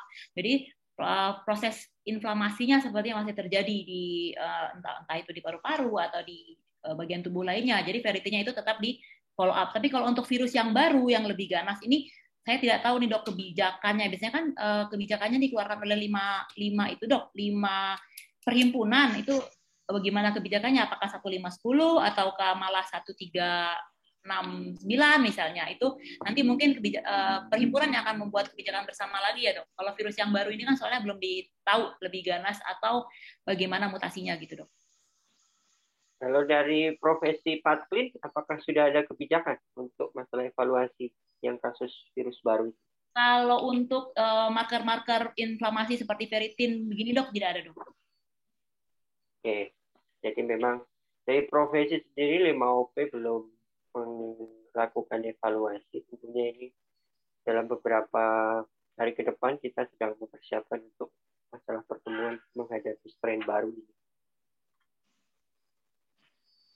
Ya, selanjutnya ini ada pertanyaan dari Dr. Hudoyo kepada Dr. Pras. Bagaimana patogenesis pada asma dan komorbid yang lain? Apakah COVID ini berbeda patogenesisnya ataukah spesifik? Bagaimana Dr. Pras? Kalau ada komorbid lain seperti asma atau komorbid lain dengan COVID? Sebenarnya Dr. Hudoyo, jadi untuk komorbid ya, komorbid ini tentu dikaitkan dengan yang risiko. Jadi dengan risiko yang akan memperberat kondisi COVID-19-nya ya. Jadi mungkin ya, saya masih bilang mungkin ya, mungkin infeksi virusnya tersebut menyebabkan proses inflamasi pada pasien yang namanya menderita asma itu menjadi tercetus. Jadi tentu akan memperberat kondisi asmanya, atau karena dia sudah terjadi infeksi di paru ya, menyebabkan mencetus bronkospasme ya, mencetus bronkospasme yang menyebabkan risiko menjadi semakin meningkat ya. Jadi dikaitkan dengan risikonya kalau komorbid atau penyakit penyerta terhadap COVID-19. Ya, memang masih perlu dipelajari lagi bagaimana apakah ada kaitannya antara patogenesis asma dengan patogenesis COVID-19. Ya, demikian yang bisa saya jawab, Agus. Ya, terima kasih Dr. Pras. Moga-moga penanya puas dengan jawaban Dr. Pras ya. Nah, ini kepada Dr. Dewi, ada 2 pertanyaan mengenai parameter laboratorium ya. Bagaimana membedakan kondisi yang terjadi pada pasien apakah trombosis atau sebaliknya, mengingat pada pemeriksaan awal koagulopatinya stabil stage ya. Namun kemudian fibrinolisis parameter lab, apakah untuk membedakan hal tersebut? Terima kasih dok. Tadi kalau misalnya lihat di presentasi saya bahwa memang perbedaan antara COVID koagulopati dan DIC itu ada 2 parameter pembedanya. Yang pertama itu adalah fibrinogen sebenarnya. Kalau pada COVID koagulopati fibrinogennya tinggi, sedangkan pada DIC fibrinogennya rendah karena adanya konsumsi. Kemudian yang kedua itu adalah trombosit sebenarnya. Trombosit itu pada COVID itu sebenarnya normal, jadi dia normal atau malah trombositosis. Sedangkan pada DIC trombositnya itu terkonsumsi, jadi trombositopeni. Itu sebenarnya 2 parameter yang dapat membedakan antara COVID koagulopati dan DIC, dok. Ya, terima kasih. Sama-sama, jelas pada penanya ya, semoga jelas. Berikutnya adalah bagaimana membedakan laboratorium COVID dengan komorbid DHF untuk screening awal di gawat darurat apabila pasien itu dengan trombositopenia. Dari sisi parameter laborat ada bedanya nggak? Kalau dia COVID atau ada DHF? Atau kalau dia COVID dan DHF kali ya dok ya? Ya.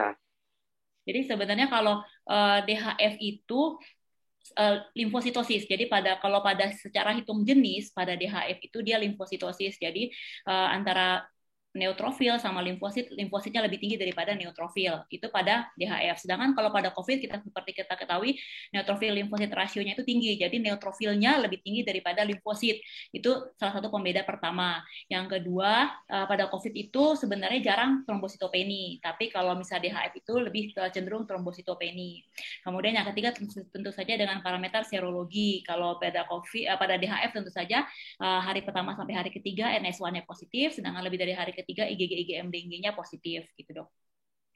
Ya, terima kasih, Dr. Dewi. Sama-sama dokter. Ini pertanyaannya berturut-turut nih buat Dr. Dewi sepertinya ya. Bagaimana memonitor pemberian heparin dari nilai APTT? Nilai APTT berapa, heparinnya di stop?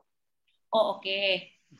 Monitor terapi heparin itu memang dinilai dengan APTT. Jadi APTT itu 1,5 sampai 2,5 kali kontrol itu biasanya heparin itu dosisnya kita cukupnya segitu gitu. Kalau lebih dari 2,5 kali kontrol, maka dosis heparin yang kita berikan berlebihan.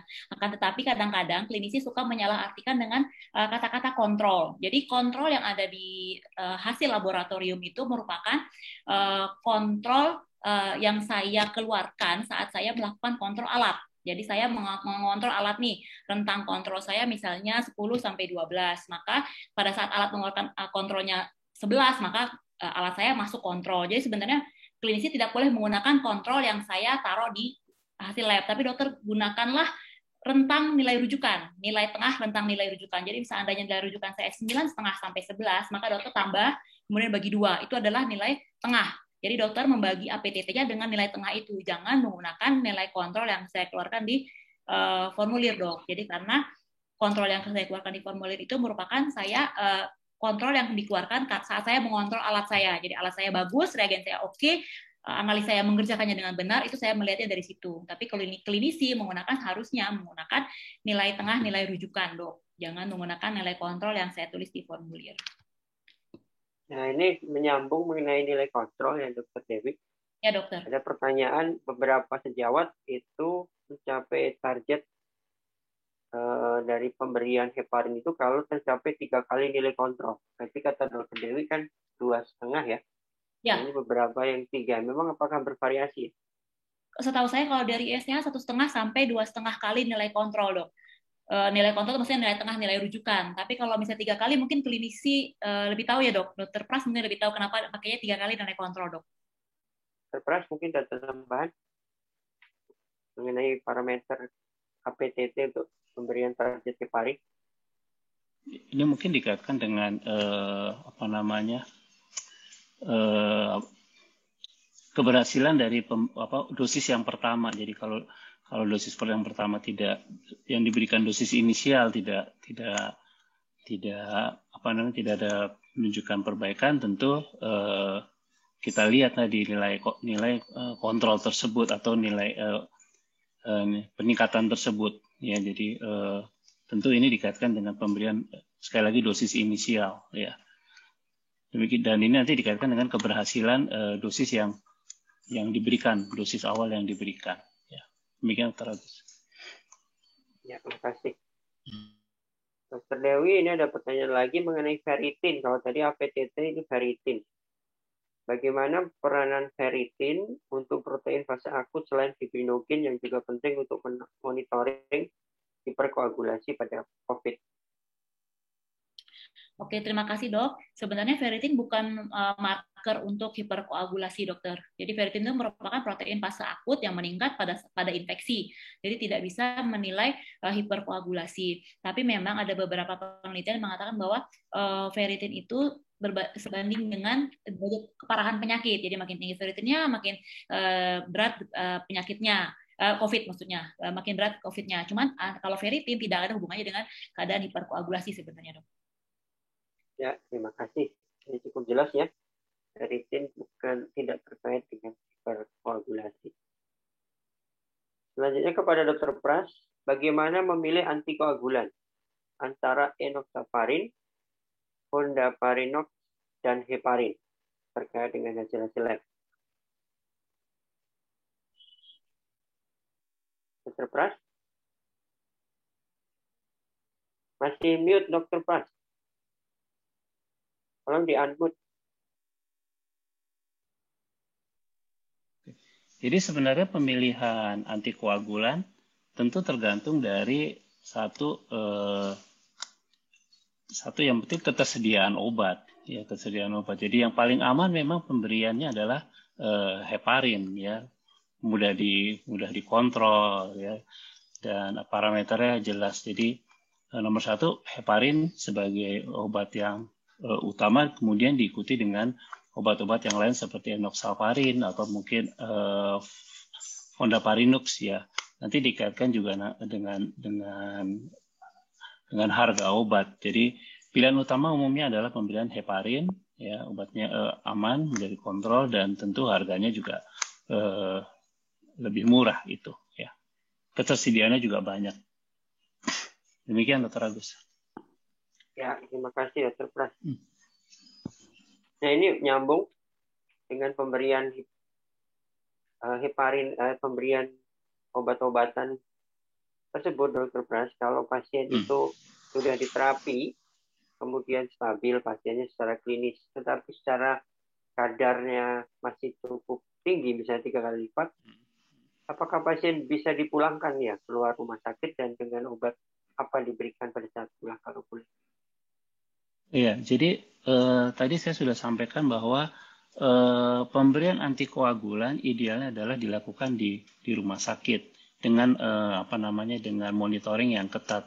Ya, jadi kalau dia pasien itu harus masih ada peningkatan D-dimer, ya, yang tinggi, dan kemudian dia harus tetap mendapat obat antikoagulan, apalagi yang diberikan secara intravena atau sebutan, maka pasien itu harus tetap dirawat di rumah sakit. Kalau dia pulang, umumnya tidak diberikan antikoagulan. Kalau penyebabnya dia COVID, ya biasanya akan turun sendiri. Ya, demikian Mas Agus. Ya, terima kasih. Nah, ini ada pertanyaan yang cukup menggelitik nih buat dua narasumber. Kalau di rumah sakit daerah tidak punya fasilitas pemeriksaan D-dimer, dasar pemberian obat-obatan antitrombolitik itu apa ya yang bisa dipakai acuan? Mungkin ada trik-triknya nih Dr. Pras sama Dr. Demian. Kalau bahwa pemberian obat antikoagulan itu ada risikonya, terutama risikonya dari risiko perdarahan. Jadi sekali lagi kalau memang kita ingin menggunakan obat antikoagulan atau pasien cenderung ada gangguan hiperkoagulopati, kita bisa gunakan scoring ya, ada scoring umpamanya ya. Saya lupa apa, well scoring kalau nggak salah, kemudian ada improve dan sebagainya, kita bisa gunakan ya sebagai penentuan apakah pasien itu perlu mendapat antikoagulan atau tidak. Tapi itu sekali lagi idealnya adalah bahwa kita harus punya bukti bahwa pasien itu perlu antikoagulan. Dasarnya harus kuat ya. Salah satunya adalah pemeriksaan laboratorium ya. Demikian Mas Agus. Ya, betul sekali ya buat teman-teman. Memang harus ada parameter diperiksa. Memang agak sulit kalau tidak ada alat pemeriksanya. Resikonya juga cukup besar. Dr. Dewi, ada tambahan mungkin kalau ada pemeriksaan lain selain D-dimer yang bisa jadi parameter? Saya setuju dengan Dr. Pras, karena pemberian antikoagulan juga harus dimonitor pakai pemberian heparin kan harus tetap dimonitor pakai APTT. Jadi mungkin pakai, kalau misalnya antikoagulan yang lebih mahal mungkin tidak perlu dimonitor dengan pemeriksaan hemostasis. Tapi kalau seandainya alat pemeriksaan laboratoriumnya aja nggak ada, apalagi obat yang mahal-mahal itu pasti udah nggak ada juga ya dok di daerah. Jadi mungkin bisa dipakai tadi yang seperti Dr. Pras sudah presentasikan, bahwa D-dimer itu sejalan dengan CRP. Kalau seandainya tidak ada D-dimer, bisa ikuti CRP-nya. Makin tinggi CRP-nya, maka kemungkinan terjadinya hiperkoagulasi makin tinggi. Tapi memang sekali lagi belum ada cut-off-nya. Berapa sih CRP yang seberapa yang setara dengan D-dimer berapa itu tidak ada. Jadi sebenarnya jadi agak blind juga kalau dokter pakainya CRP. Kalau CRP pasti biasanya di daerah-daerah punya biasanya. Ya, terima kasih. Oke, selanjutnya ini ada pertanyaan dari Imam Nurjaya ya. Cukup banyak, tapi saya rasa bagus kalau bisa didiskusikan ini. Pertanyaan pertama adalah, untuk pemeriksaan gold standar tromboemboli adalah dengan CT angiografi. Nah, apakah Dr. Pras ini punya pengalaman kasus tromboemboli yang dibuktikan dengan CT angiografi dan kemudian dikorelasikan dengan kadar D-dimer yang pertama. Yang kedua adalah implikasi terhadap jantung. Tadi ada keadaan hipertensi dan ada hipotensi dalam satu gambar yang sama. Mohon di pencerahannya Dr. Pras. Silakan Dr. Pras. Jadi terima kasih Mas Imam. Jadi pertanyaannya tentang gold standard tromboemboli merupakan CT angiografi. Jadi saya tidak ada pengalaman pemeriksaan CT angiografi sebagai baku emas untuk tromboemboli. Ya, saya minta maaf saya tidak bisa jawab di sini. Ya, tentu kalau dikaitkan dengan D-dimer, ya D-dimernya meningkat. Harusnya memang kita lakukan pemeriksaan CT angiografi. Ya, bisa dilakukan, sekali lagi ini terkait dengan biaya. Ya, idealnya tentu bisa dilakukan. Kemudian apakah tromboemboli atau maksud saya dengan koagulopati bisa menyebabkan gangguan di jantung, dalam ini kaitannya dengan hipertensi dan hipotensi. Ya, tentu saja kalau pasien dengan hipertensi, dia terjadi koagulopati, terjadi fibrin, terjadi trombus, maka tekanan darahnya tentu akan meningkat, ya, tentu akan meningkat, menyebabkan perburukan pada pasien. Nah, dan perburukan itu tentu nanti lama-kelamaan akan diikuti dengan kelelahan jantung yang tentu akhirnya akan menyebabkan hipotensi. Ya, itu yang bisa saya jawab, Mas Agus. Ya, pada kondisi kasus COVID yang berat ya. Ya, sebenarnya bagus sekali kalau memiliki sarana CT angiografi ya. Tapi ini kan tidak semua fasilitas punya. Sebenarnya kalau dengan CT torak biasa, beberapa case report di Indonesia yang sudah disampaikan dalam beberapa webinar juga kelihatan sekali. Ada beberapa kasus yang mengalami gambaran emboli di vaskuler paru dan D-dimernya tinggi sekali di atas 10.000. Itu ada laporan kasus dari beberapa sejawat. Ya. Ini yang pertanyaan ketiga untuk Dr. Dewi ya, bahwa beda alat deteksi D-dimer bisa beda jauh hasilnya. Apakah alternatif harus dikonversi hasil jika kita mau kirim ke lab itu ke site yang lain, atau harus metode alatnya yang sama? Terima kasih. Mengenai alat ya. Baik, terima kasih. Betul sekali. Jadi pemeriksaan dedimer itu ada bermacam-macam metodenya, dokter. Jadi ada yang menggunakan alat hemostasis dengan metode optik, ada yang menggunakan alat hemostasis metodenya mekanik, ada yang menggunakan alat imunologi dengan metode nevelometri, ada juga yang menggunakan alat imunologi dengan antigen antibody. Jadi memang beragam-beragam. Tadi yang sudah saya sebutkan di presentasi, belum ada standar yang bisa yang bisa menggabungkan berbagai metode tersebut. Karena itu tadi beda metodenya, beda apa yang dideteksi. Jadi belum ada standarnya, Dok. Jadi berusaha saat ini sudah berapa lama sih forum internasional itu berusaha untuk menyamakan standar dengan cara menyamakan nilai kadarnya itu, nilai rujukannya itu. Tapi belum ada, Dok. Jadi belum ada standarnya, sehingga tidak bisa kalau dokter mau kolaborasi data dengan site lain, alat yang dipakai berbeda. Jadi dokter harus kalau boleh pakai alat yang dan metodenya yang sama. Karena kalau beda alat, beda juga nilai rujukannya, beda cara pemeriksaannya, dan beda barang yang diperiksanya juga. Jadi antigen yang diperiksa itu berbeda-beda. Oleh karena itu tidak bisa dokter, misalnya hari ini dokter periksa di Dimer di lab saya, kemudian besok periksanya di Prodia, besok lagi periksa lagi di mana yang alatnya berbeda-beda. Begitu dokter. Nah, ini menyangkut standarisasi. Saya nyambung pertanyaannya, Dr. Dewi. Ini ada pertanyaan. Apakah sudah ada standarisasi pemeriksaan laboratorium pada pasien COVID di Indonesia? Kalau level ringan diperiksa apa, level sedang diperiksa apa, level berat diperiksa apa? Terima kasih Dr. Agus. Ini masukan yang baik sekali. Barusan saya WhatsApp dengan Prof. Aryati, Ketua PPDS Patklin, dan beliau akan merapatkannya dan berusaha untuk mengeluarkan pedoman pemeriksaan apa saja yang sebenarnya baik untuk COVID ringan, COVID sedang, COVID berat, tentu saja dengan berkonsultasi dengan klinisi yang memegang pasien gitu. Nanti akan dibuatkan suatu pedoman saja ya dok, ya bukan standar, karena kalau orang kan standarnya beda-beda. Pedoman pemeriksaan untuk pasien-pasien dengan COVID ringan, sedang, dan berat, tapi tentu saja dengan berkolaborasi dengan klinisi. Jadi kalau dokter ngajak diskusi, kita diajak ya dok. Iya, menarik sekali itu pertanyaannya, betul sekali itu pertanyaannya. Kalau klinisi kemarin di dalam pedomannya tidak membahas lab standarnya, tapi terapi standarnya apa. Jadi saya rasa bagus itu harus dibuat Dr. Dewi. Ya, nanti dokter ngajak kita ya, kita ajak dokter ya dok. Ya, boleh, silakan diundang saja. Nah, sekarang ini memang ada beberapa pertanyaan terkait dengan keterbatasan fasilitas ya di daerah, dan ini sebenarnya PR dari Kementerian Kesehatan. Misalnya di daerah-daerah itu nggak punyalah obat-obatan seperti heparin atau apalagi enoxaparin gitu.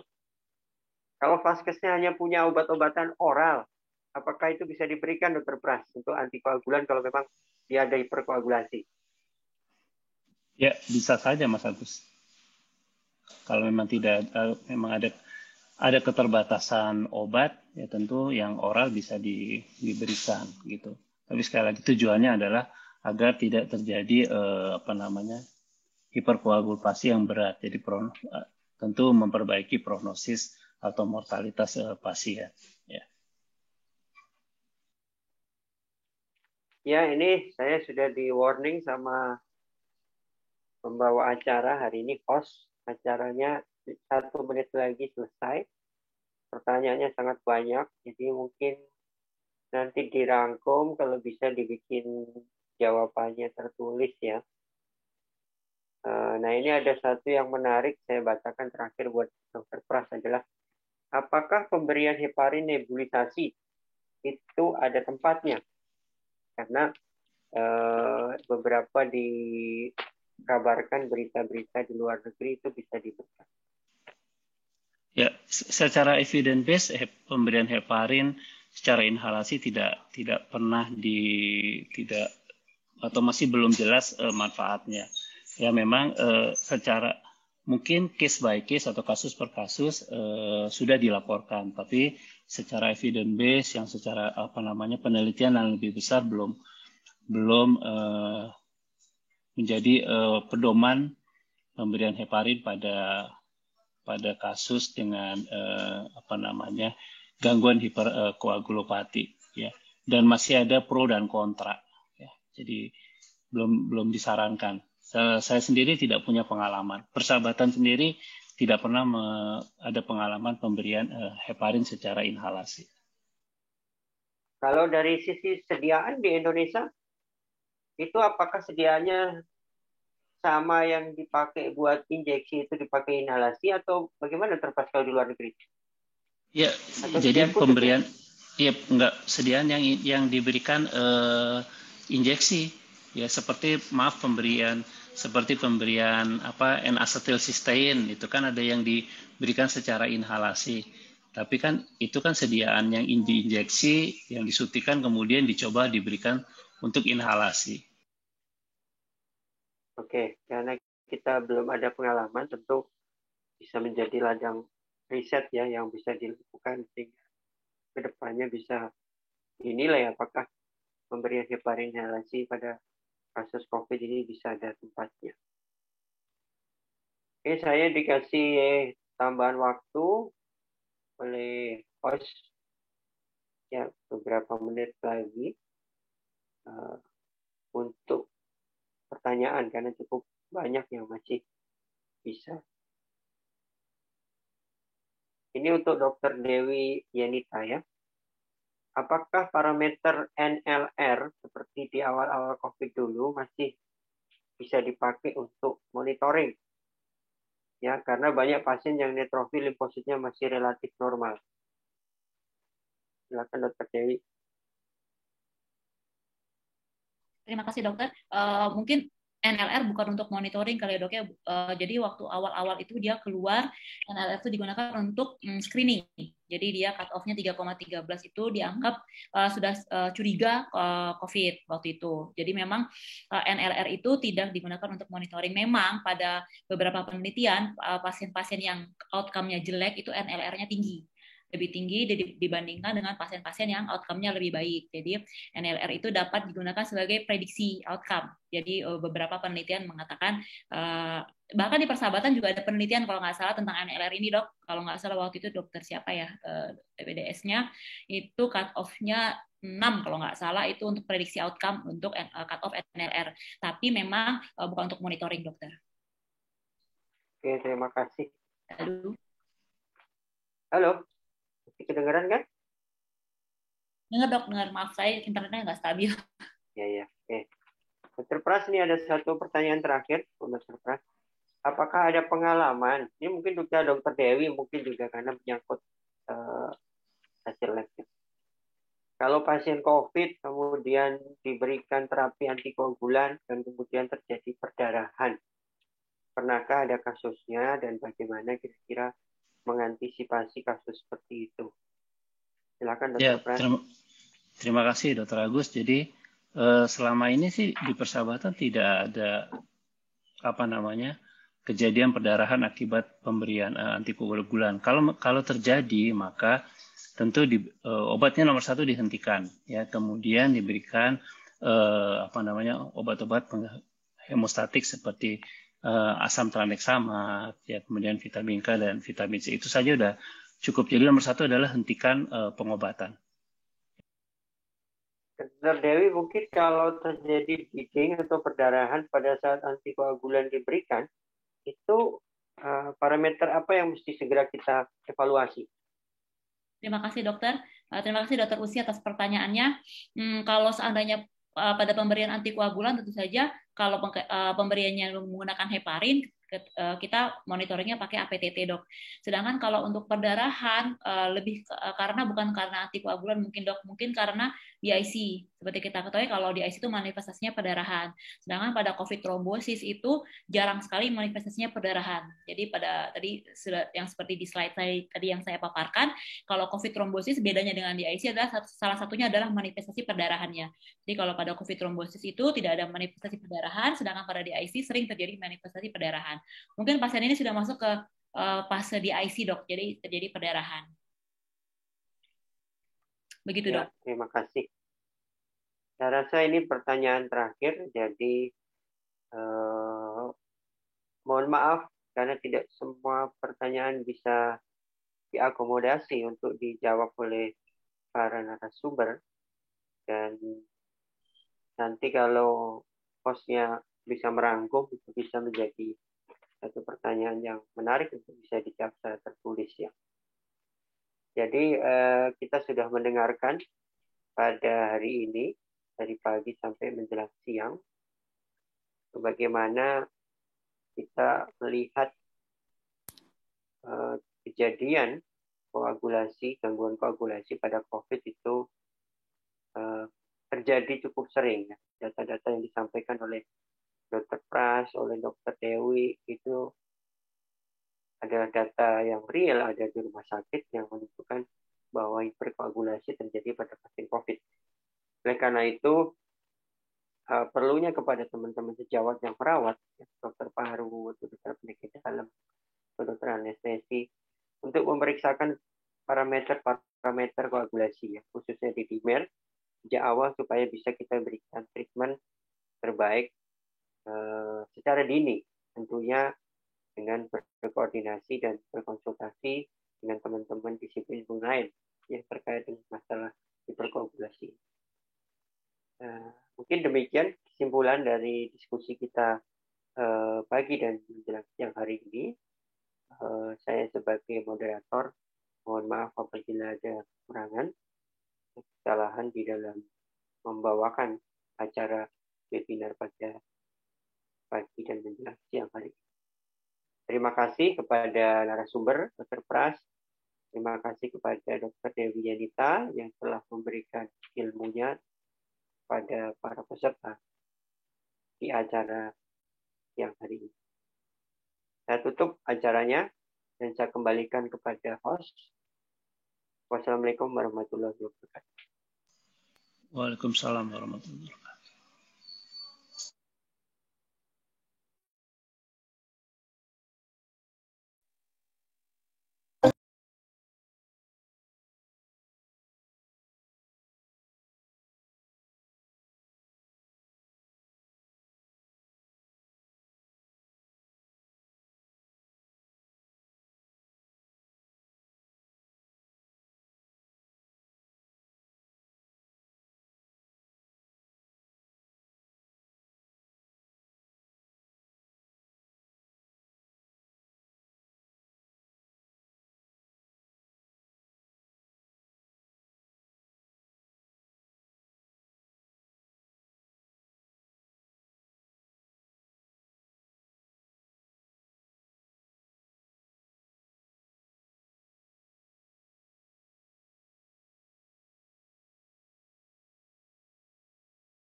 The world of healthcare is evolving in dramatic ways. The changing needs and increasing demands of a growing and aging society, breakthroughs in medical technology, we need a more effective healthcare model. Diagnostics are at the foundation of the rapidly transforming landscape of patient care. Clinical testing plays an enormous role within this. During this time of change, we at Sysmex are facing the challenges of clinical diagnostics armed with unique technologies. Technology that automatically identifies cell abnormalities with high precision. And highly sensitive protein testing to speed up the process of diagnosis. Technology that detects and analyzes even the smallest gene mutations. These advances help select the most appropriate treatment for each patient. Cells, protein, genes. Concentrating our efforts in advancing these three major elements, new technologies have been made possible in ways only Sysmex could have achieved. By integrating analyses of cells, proteins, and genes, we can identify signs of disease that would not be otherwise evident. In this way, we are pushing the limits of patient-specific medical testing and diagnostics. We firmly believe that technology, as it is evolving in the field of medical testing and diagnostics, will change healthcare as we know it. That is why we never stop looking forward. In the pursuit of new value in testing, we create innovative technologies.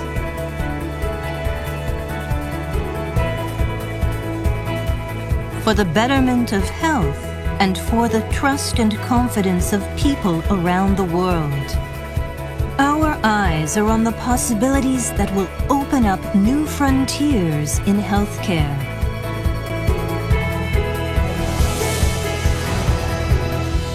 Lighting the way with diagnostics. Sysmex.